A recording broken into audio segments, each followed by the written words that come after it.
Meus amados, segundo livro das Crônicas, capítulo 20, versículo 12, quem achou, diga amém. Diz assim: Ah, nosso Deus, porventura não os julgará?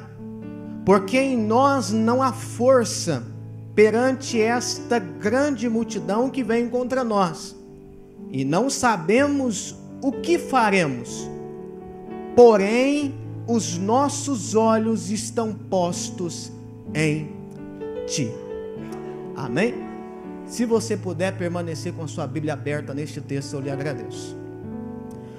Meus amados, eu queria, baseado não só neste versículo, mas no contexto deste versículo, trazer uma reflexão subordinando-a ao tema confiando em Deus em tempos de luta.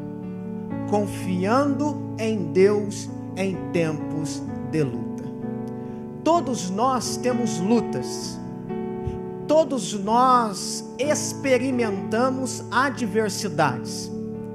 Todos nós passamos por pelejas e batalhas ao longo da nossa jornada de fé.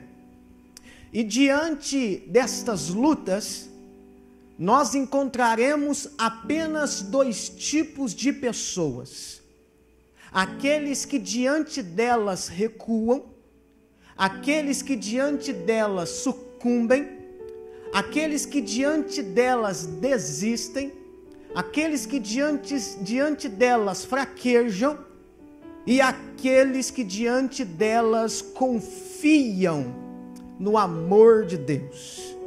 Aqueles que diante delas confiam na benignidade de Deus.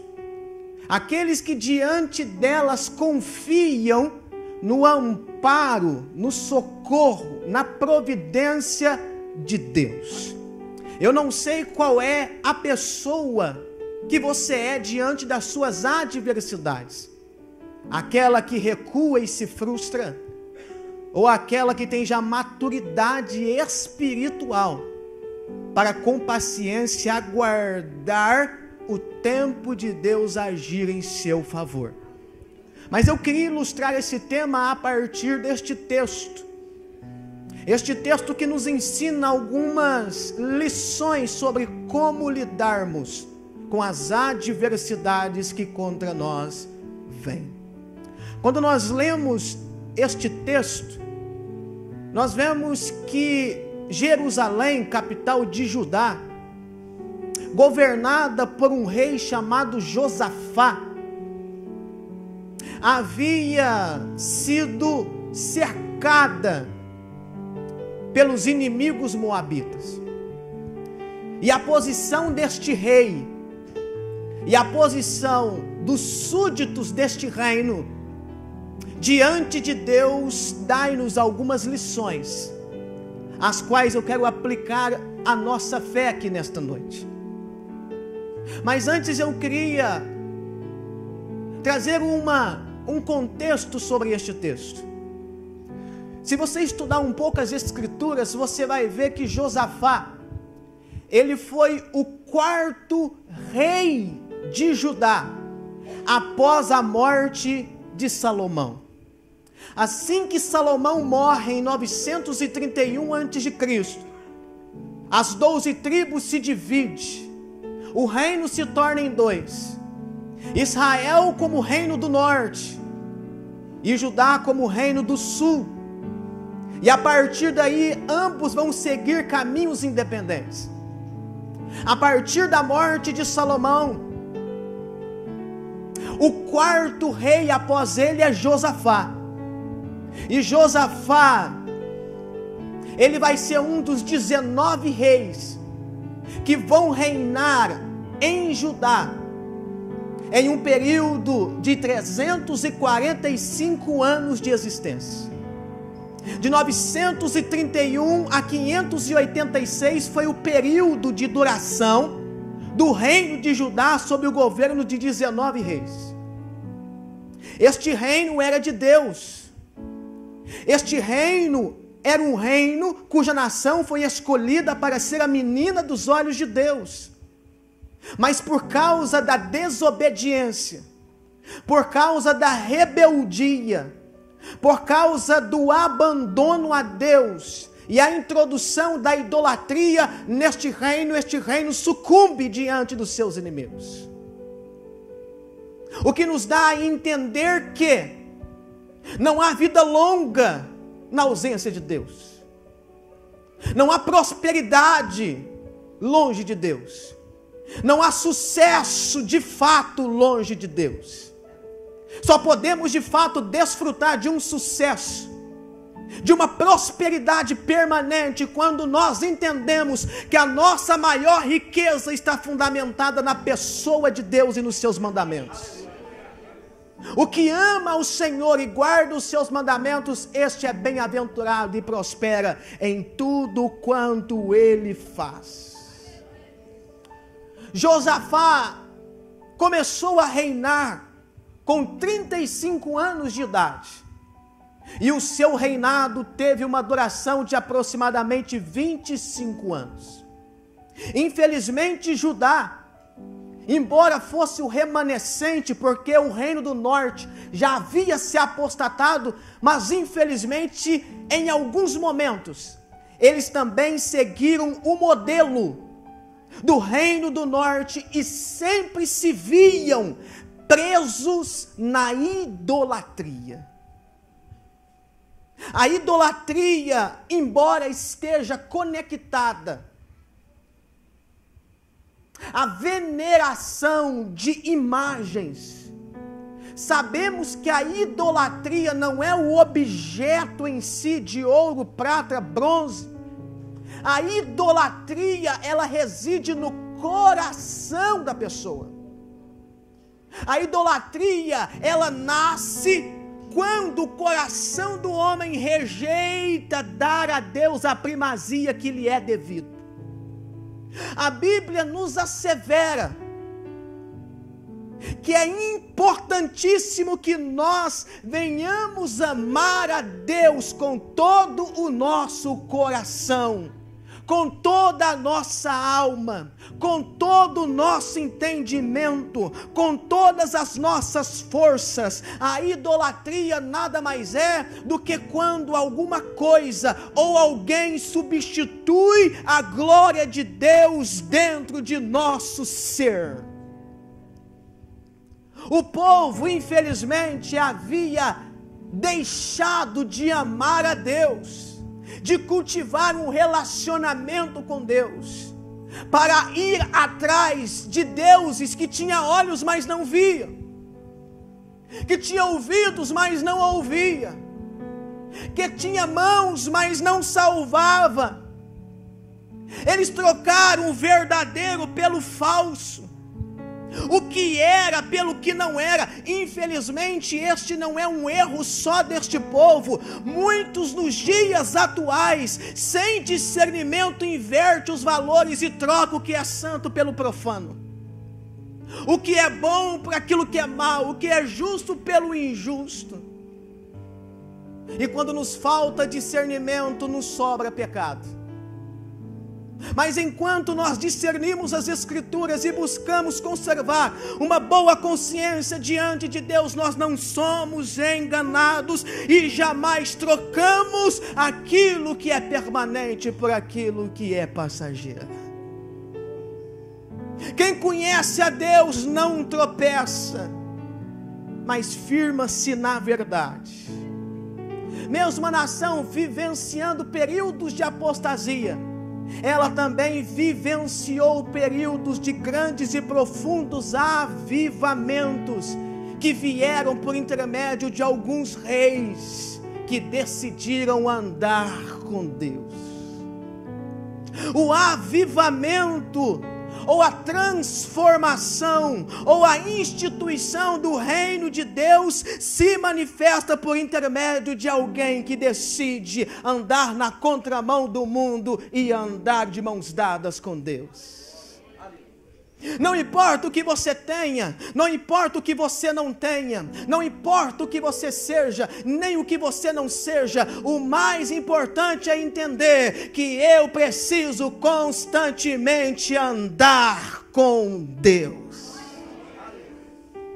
Muitos reis trouxeram Deus novamente para o centro da adoração deste povo, e um destes reis foi Josafá. Quando nós lemos o capítulo 17, nós vamos ver que Josafá, ele foi um bom líder. Ele fortaleceu as cidades de Judá e estabeleceu um poderoso exército, provendo para a nação segurança contra os inimigos que a cercavam. Ele foi um líder que se preocupou em manter a nação segura, em manter a nação protegida, porque esta é a característica de qualquer líder levantado por Deus, seja para pastorear, seja como cabeça da casa, seja como pai de família, não importa, a liderança faz com que o tal se preocupe em preservar os seus liderados. Josafá falharia se ele deixasse brechas que os inimigos pudessem usar para abater o seu povo. E se existe uma coisa hoje que muitos não estão preocupados, é tampar as brechas e fortalecer os muros.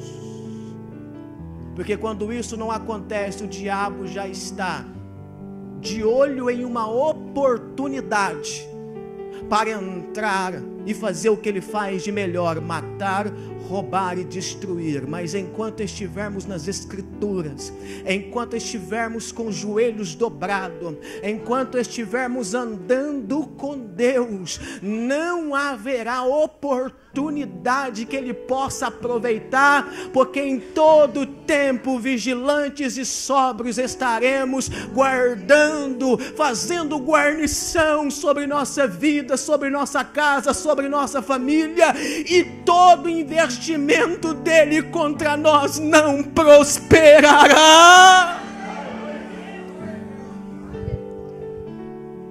Josafá, além de proteger o seu reino,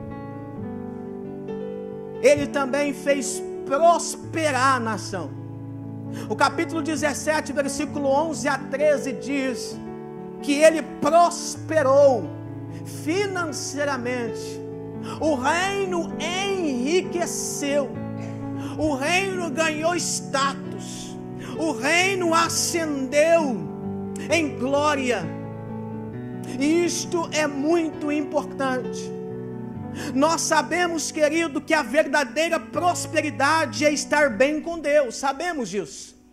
Sabemos que a verdadeira prosperidade está no âmbito espiritual. Jesus ensinou: bem-aventurados os pobres, os mansos, os que choram, os puros, os pacíficos, os misericordiosos. Ser bem-aventurado significa ser mais do que feliz. Nós sabemos que os princípios espirituais é que enriquece, mas nós também sabemos que Deus nos abençoa neste plano terreno, desde que nós venhamos reconhecer que Ele é a fonte desta suficiência.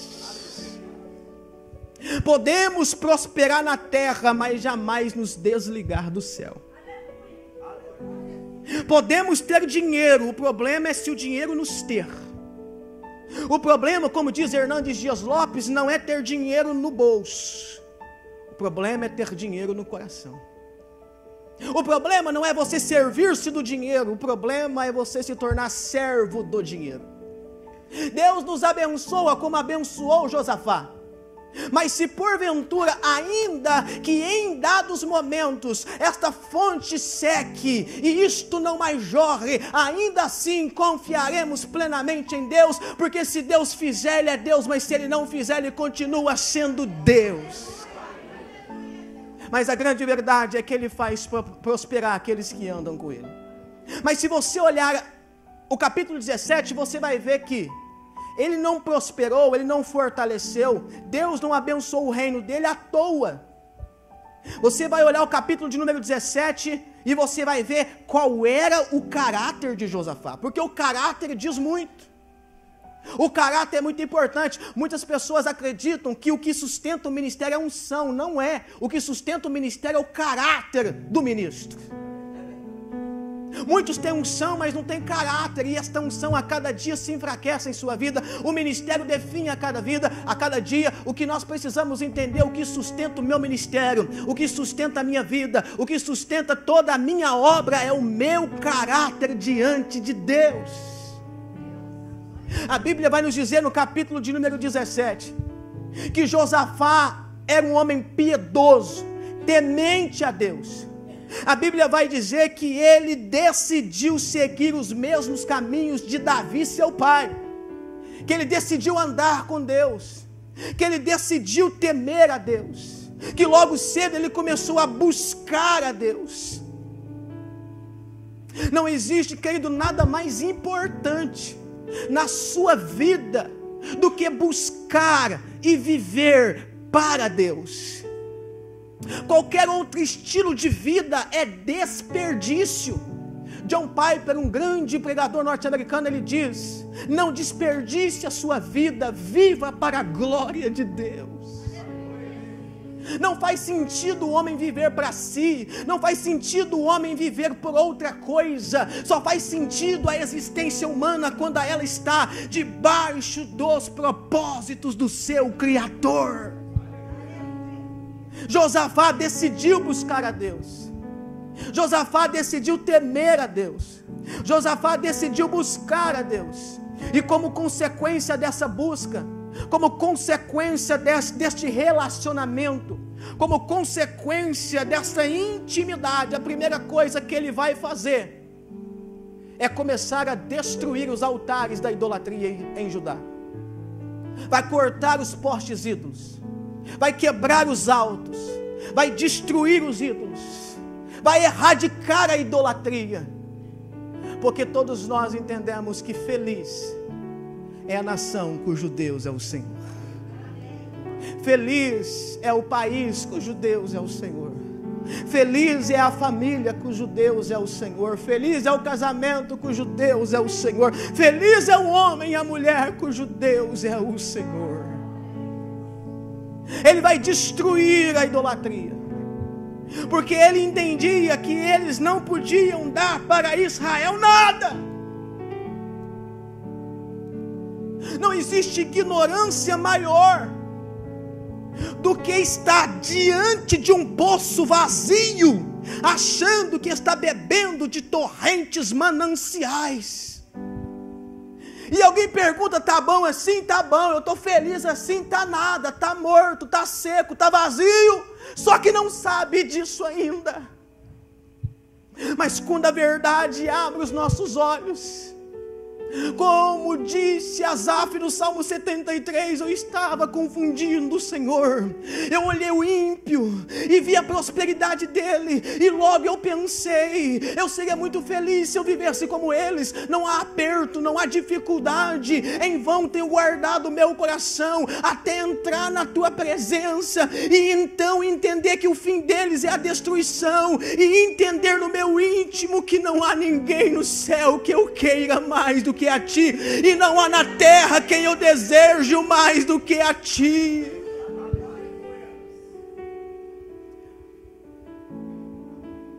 Além de destruir a idolatria, tirar a pedra de tropeço, erradicar o abismo que levou muitos judeus a se distanciar de Deus. Entenda isso. Não é simplesmente o povo deixar de adorar a ídolos, era necessário remover os resquícios da idolatria. É necessário tirar a pedra de tropeço. Se alguma coisa na tua vida te faz tropeçar, pega aquilo e joga fora. Se existe alguma amizade que está levando você para o abismo, corta laço agora. Se existe algum lugar que faz você se escandalizar, pare de ir neste lugar em nome de Jesus. Arranque a pedra de tropeço, destrua aquilo que te faz tropeçar, e em nome de Jesus conserva-se inteiramente a Deus, a sua palavra e as suas escrituras. Ele aboliu a idolatria, ele arrancou a pedra de tropeço, ele removeu o abismo que levou muitos para longe de Deus, e então ele fez com que todos os levitas, sacerdotes, pegassem o livro da lei de Deus e começassem a ensinar para cada cidade de Judá. Por quê? Porque não há mudança sem a palavra de Deus. Não há revolução sem a palavra de Deus. O povo estava imergido na idolatria, precisava de uma mudança radical, precisava de algo que revolucionasse, e quebrar a idolatria não era suficiente. O povo tinha que deixar de cultuar ídolos, mas ao mesmo tempo deveria voltar a cultuar a Deus. Então ele quebra, ele arranca, ele tira os altos, ele corta os bosques, mas introduz a palavra, como diz o salmista: eu escondi a tua palavra no meu coração para não pecar contra ti. Se queremos mudança, precisamos colocar a palavra. Se queremos revolução, precisamos da palavra. Se precisamos de uma transformação radical, precisamos da palavra. É ela como uma espada de dois gumes que penetra até a divisão da alma e do espírito. Ela é a verdade que quando entra, as trevas são dissipadas. A palavra é vida, a palavra é luz, a palavra é verdade, a palavra é justiça, a palavra é eterna. A palavra de Deus é poder.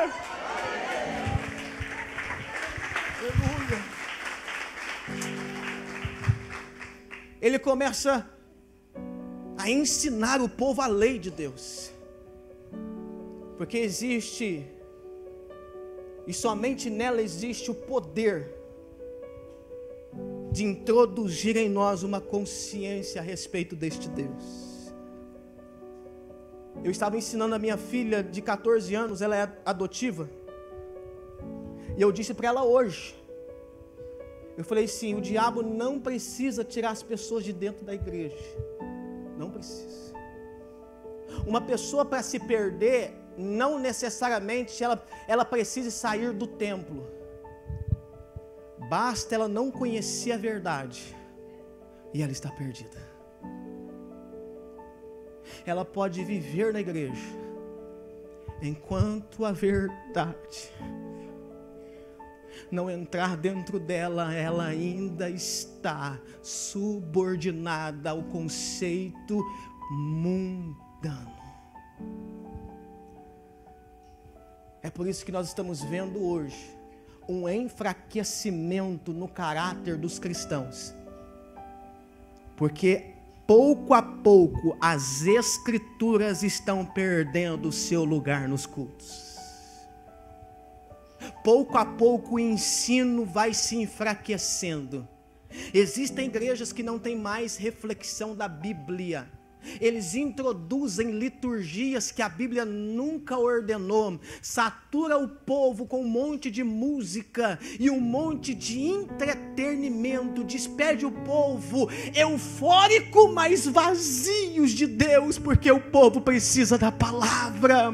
Nem só de pão vive o homem, mas de toda a palavra que procede da boca de Deus. Um avivamento só vai nascer sob a presença da palavra.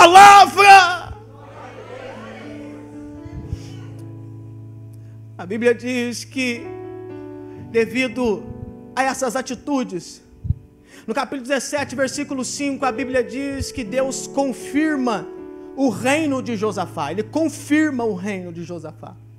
E esse confirmar é o seguinte: eu estou contigo e eu abençoo o seu reino. Meu irmão, eu posso dizer uma coisa: você pode não ter muitas coisas, você pode até não ter muito dinheiro, uma boa casa, um bom carro, status, fama, mas se você tiver a presença de Deus, se você cultivar a presença de Deus, você será mais do que bem-aventurado. Leonard Ravenhill, ele diz: O homem mais miserável que existe não é aquele que perdeu todo o seu dinheiro. Não é aquele que perdeu até a sua memória, perdeu a sua saúde. O homem mais miserável que existe é aquele que perdeu a presença de Deus. Deus vai confirmar o reino de Josafá por causa da sua fidelidade. E no capítulo 17, versículo 10, a Bíblia vai dizer que o temor de Deus caiu sobre os povos, as nações vizinhas, de forma que nenhuma delas ousava se levantar e ir pelejar contra Josafá. O temor de Deus caiu, e eles sabiam que se fosse, eles sucumbiriam, porque Deus estava com Josafá. Eles sabiam que não havia ferramenta que prosperasse contra aquele reino, porque não havia em nenhum lugar um Deus tão forte, tão poderoso, um Deus que agiu tanto e demonstrou tanto o seu poder como o Deus que estava no reino de Judá. Se você tem a presença de Deus, querido, você tem aquele que é maior.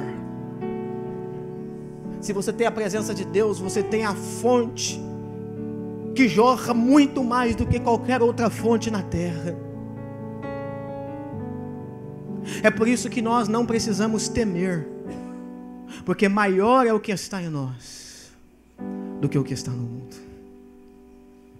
A Bíblia vai dizer que o reino dele prospera. Estou caminhando para o final. Só que como qualquer outro ser humano, ele comete um deslize, ele comete uma falha. Grandes homens de Deus também experimentam momentos de erro. E a Bíblia vai nos dizer, no capítulo de número 18, versículo de número 1, que o erro de Josafá foi se aliançar com Acabe. A Bíblia vai dizer que ele aparentou-se com Acabe. Acabe e Jezabel tinha uma filha chamada Atalia. E então o rei deu o seu filho em casamento com Atalia. Atalia mais tarde iria usurpar o reino, matar parte da descendência e se transformar em uma pedra de amargura para o reino de Judá. Alianças com consequências destrutivas, feitas longe da orientação de Deus. Existem alianças que você vai fazer, que vão destruir a sua vida. E isso só pode ser evitado se você buscar a orientação de Deus antes de você se unir nesta aliança. Existem uniões que você acha que vai ser boa. Existem alianças que você acha que vai ajudar. E você vai olhar e parece que vai ser tão bom que nem consultar a Deus você vai.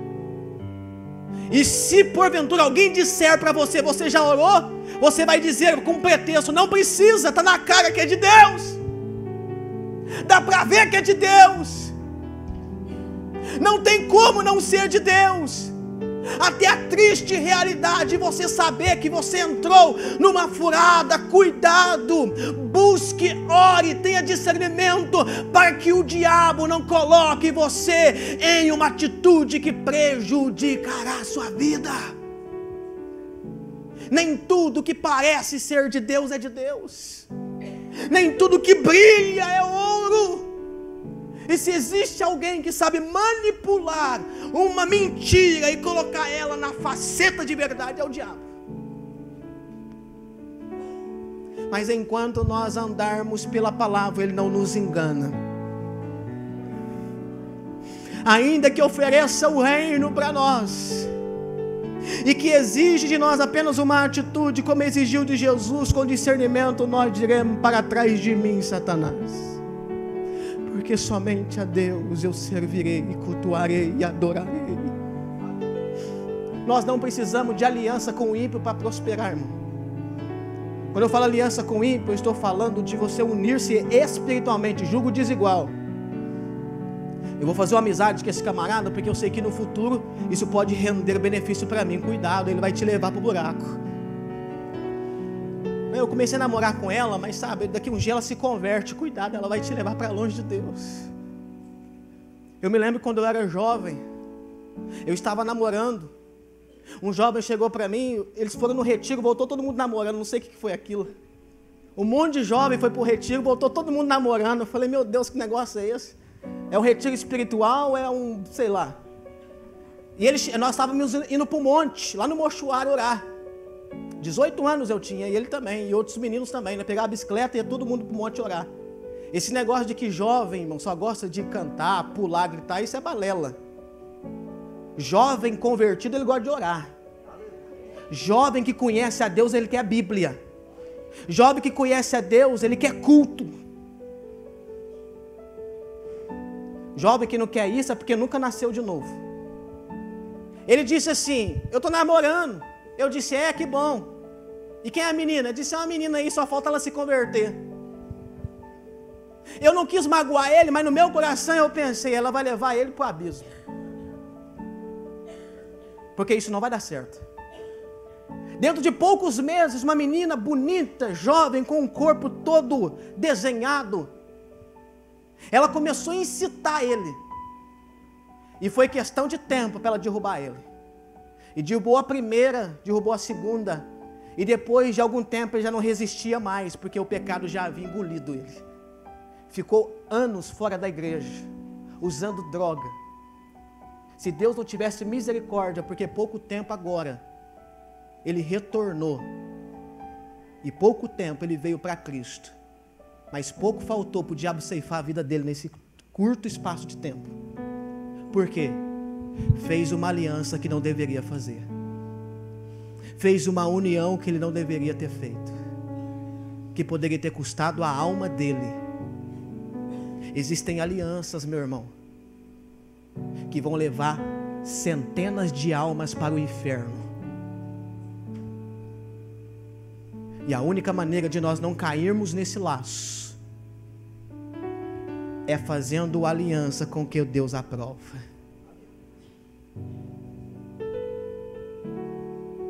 A Bíblia diz que por causa desta aliança, Deus vai repreender Josafá. Repreender. Capítulo 19, versículo 1 e 2. No versículo 2, a Bíblia vai dizer: E Jeú, filho de Anani, o vidente, saiu ao encontro do rei Josafá e lhe disse: Devias tu ajudar ao ímpio e amar aqueles que odeiam ao Senhor? Está falando de Acabe.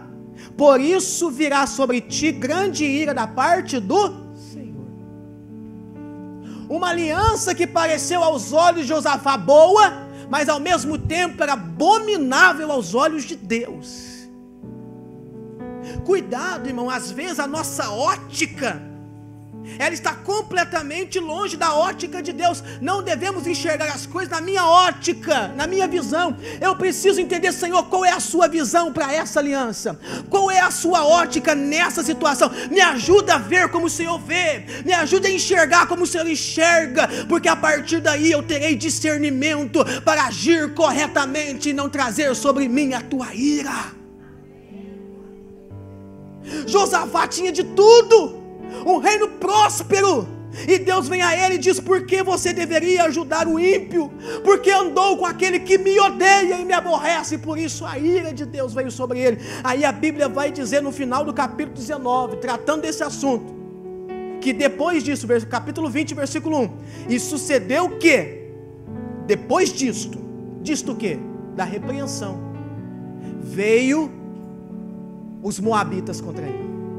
Lembra que o temor havia caído sobre as nações? E ninguém ousava ir contra ele? Mas agora Deus vai permitir. E os moabitas estão subindo contra Josafá, por causa de uma aliança que ele fez fora da vontade de Deus. Aí o capítulo de número 20, versículos de número 1 a 13, vai mostrar, para mim encerrar minha palavra, vai mostrar os inimigos marchando contra Jerusalém, contra Josafá, contra o seu reino. Inimigos que outrora não ousava nem sequer embainhar suas espadas para ir contra Josafá, mas que agora se levantam e marcham porque a ira de Deus está sobre Josafá. Queridos, eu posso dizer uma coisa: os homens podem irar contra você. Entre você e aquele que está irado com você, existe alguém que pode julgar a situação. Mas quando Deus está irado com você, quem te livrará da mão dele? Deus permitiu. E por que Deus permitiu? Para que Josafá se humilhasse diante dele. Sabe por que às vezes Deus permite algumas lutas? Para que venhamos nos humilhar diante dele, para quebrar nosso orgulho, para quebrar nossa altivez. Porque às vezes as coisas estão bem, eu estou no trabalho, está bem, na família está bem, na igreja está bem, mas internamente está faltando humildade, entrega, sinceridade, comprometimento. Aí Deus vai começar a abalar aquilo que estava bem, para chamar a sua atenção e mostrar para você que tudo que você é e tem depende dele, para que você reconheça que tudo que você precisa está nele. Josafá não precisava de Acabe, Josafá precisava de Deus. Oh, aleluia. Eu tenho certeza que o que eu vou falar aqui agora vai servir para alguém aqui, porque eu estou sentindo a presença de Deus de forma gloriosa. Olhe para mim. Você está prestes a fazer alguma coisa com alguém, porque você no seu pensamento está dizendo que se ele não participar deste negócio, esse negócio não vai para frente. Deus está dizendo: você não precisa dele, você não precisa dela, você precisa de Deus. Você está convencido que se esta pessoa não participar nisto com você, isto que você está projetando não vai prosperar. Ei, Deus está falando com você aqui. Não coloque sua confiança nele, nem coloque sua confiança nela, porque não vai dar certo. Você não está precisando de A e nem de B, você precisa de Deus. Os inimigos marcham contra ele. O versículo 2 diz que o rei é avisado, recebe uma má notícia. Rei, os moabitas estão vindo em uma grande multidão contra o seu reino. Você já recebeu uma má notícia? Tudo parece estar bem até que uma má notícia vem e acaba com o seu dia, acaba com a sua vida, acaba com a sua alegria, acaba com a sua expectativa. Mas é diante das má notícias que nós aprendemos a ter experiências com Deus. É as má notícias que nos coloca quebrantados diante de Deus. É nos piores momentos da sua vida que você tem oportunidade de vivenciar com Deus o que você nunca vivenciou. As maiores experiências nascem no deserto. As maiores experiências nascem no tempo de sequidão. Deus disse ao povo na época de Oséias: eis que eu te atrairei e te trarei ao deserto, e no deserto eu falarei ao teu coração. A má notícia chega e a Bíblia vai nos dizer no capítulo 20, versículo 3, que o rei teme. E quando ele teme, ele se põe a buscar a Deus. E ele não apenas busca a Deus, mas ordena, versículo 4 e 5, caminhando para o final, a Bíblia diz que todos os moradores de todas as cidades de Judá se reúnem com o rei na casa de Deus para pedir socorro. Olhe para mim, já pensou? Se alguém falasse assim: ô fulano, o rei está na casa do Senhor em Jerusalém, os inimigos estão nos atacando, é para todo mundo reunir para pedir socorro a Deus. Já pensou se alguém fala assim: posso, eu estou fazendo comida, mas não tem como ir depois, não. Não, eu estou arando a terra aqui, ué, não tem como eu arar a terra aqui primeiro. Sabe por quê, irmão? Quando se trata das coisas de Deus, nós precisamos entender que isso deve ter o primeiro lugar na nossa vida. Questões espirituais é questões de vida ou morte, não pode deixar para depois. Eu oro depois, eu busco depois, eu conserto depois, eu perdoo depois, eu peço perdão depois. Amanhã pode ser tarde, amanhã o inimigo não vai estar ao derredor, já vai estar na sua jugular te matando. É hoje, é agora. Larga a panela, deixa queimar o arroz, deixa a roupa para lavar. Mas eu não posso, eu preciso fazer isso, eu preciso fazer aquilo, eu preciso me atarefar com aquilo. Isso mesmo, vai enchendo a sua vida daquilo que não leva você a Deus. Vai nisso, vai trabalhando, vai se enchendo, vai buscando isso mesmo. Quando você decidir buscar Deus, já é tarde. Noé falou durante 120 anos, dilúvio está vindo, arrependa, o juízo está vindo. Ninguém deu crédito. Quando ele entrou na arca, Deus fechou pelo lado de fora. E eu acredito que em desespero alguém deve ter batido lá. E Noé não pôde fazer nada, porque Deus fechou pelo lado de fora. E a voz que poderia ouvir, embora a Bíblia não diz, e essa voz não aconteceu, mas conjecturo eu, que poderia alguém dizer: meu filho, você teve tempo. E você disse: nunca vou me atentar para isso, eu tenho que fazer isso, tenho que fazer aquilo, agora já é tarde demais.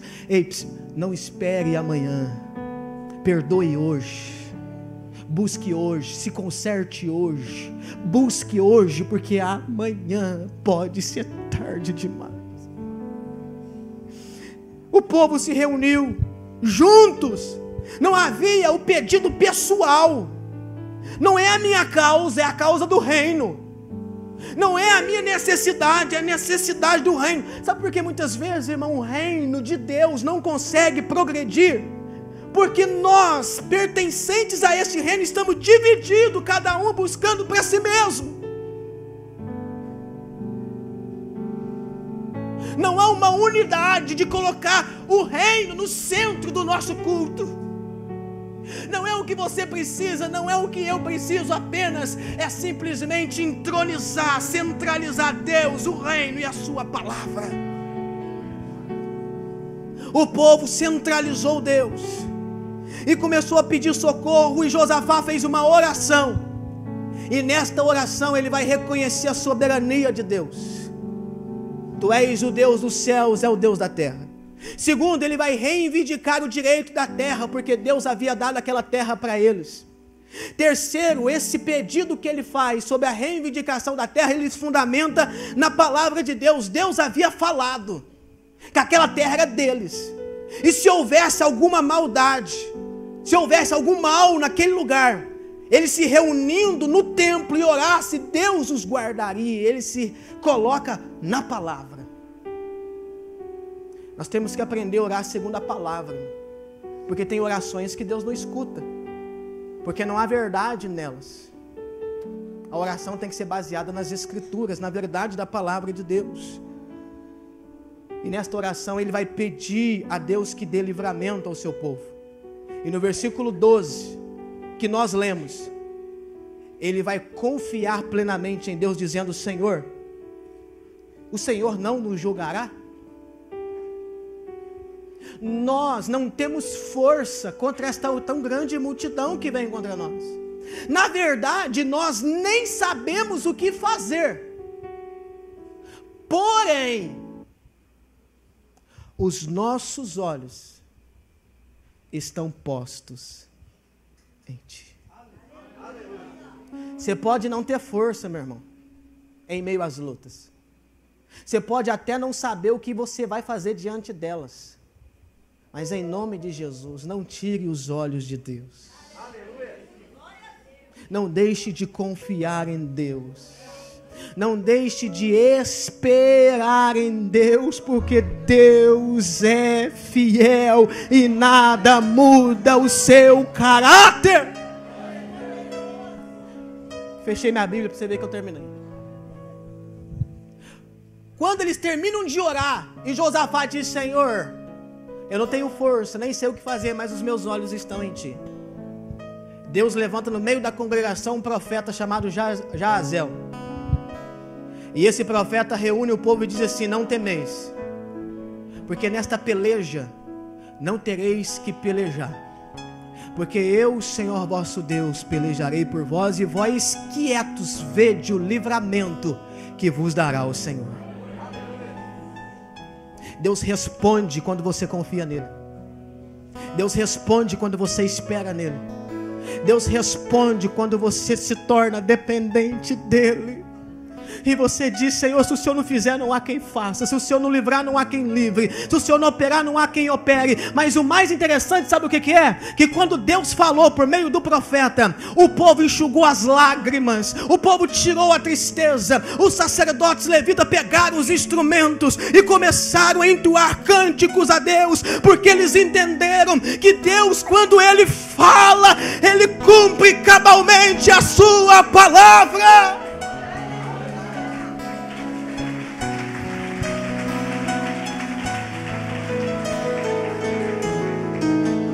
Aí você diz: não, pastor, quando Deus fizer, eu glorifico a Ele. Quando a situação mudar, eu louvo Ele. Não, querido, comece agora a cingir a sua alma, porque Deus está falando com você nesta noite. Comece a enxugar o seu pranto, comece a erguer o teu coração, porque Deus, Ele quando fala, Ele cumpre aquilo que diz.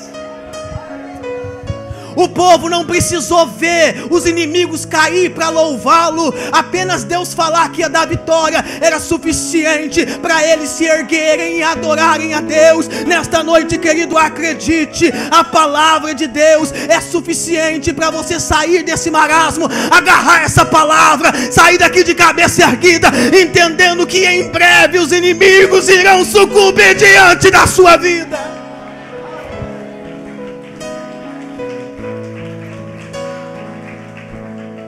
O choro se transforma em festa. No dia seguinte, Josafá se levanta junto com o povo, e eles vão descer ao vale aonde eles estavam para guerrear. O povo desce cantando.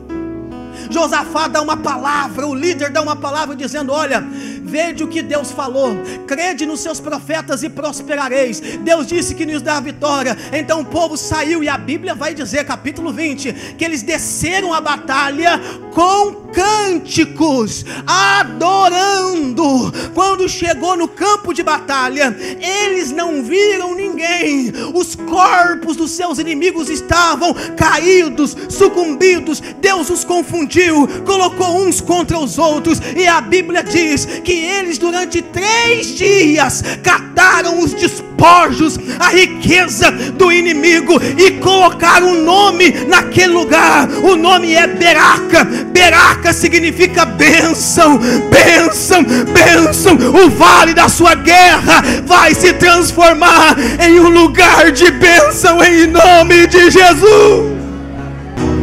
Só os que creem nisso, coloquem-se de pé, por gentileza. Vamos orar a Deus. Oh, aleluia. Confiando em Deus em tempo de luta, porque o lugar aonde você vai travar a sua luta se transformará em um lugar de bênção, em um lugar de bênção, em um lugar de bênção. Oh Deus, em nome de Jesus, nós te glorificamos nessa noite, Senhor, porque nós sabemos que o Senhor é o Jeová, o Deus que guerreia, o Deus que peleja, o Jeová Sabaote. Não há nenhum, Senhor, que possa pelejar contra ti e prevalecer. Não há mão contra o Senhor, não há braço contra o Senhor. Pai, nós entendemos que quando nós confiamos em ti em nossas lutas, não é nós quem guerreamos, não é nós quem pelejamos, é o Senhor que peleja por nós, é o Senhor que provê o livramento. O lugar aonde os inimigos estão travando e tramando a nossa morte será o lugar aonde desfrutaremos da sua bênção, desfrutaremos da sua glória. Ajuda-nos a confiar em ti, ajuda-nos a colocar os nossos olhos em ti, ainda que aquilo que vem contra nós é maior do que nós, tem mais força do que nós, ainda que nós não venhamos saber o que fazer. Nesta noite os nossos olhos se erguem ao céu, nossa esperança se ergue ao céu, nosso coração se ergue ao céu, porque o Senhor transformará o lugar de luta em lugar de bênção, o lugar de batalha em lugar de prosperidade, o lugar de guerra em lugar de alegria. Nesta noite, Senhor, começa a agir nos corações, começa a manifestar o seu poder, começa a enxugar as lágrimas, começa a enxugar as feridas, começa a trabalhar, ó Deus, aonde dói, nas feridas, no machucado, na alma, no espírito, no corpo.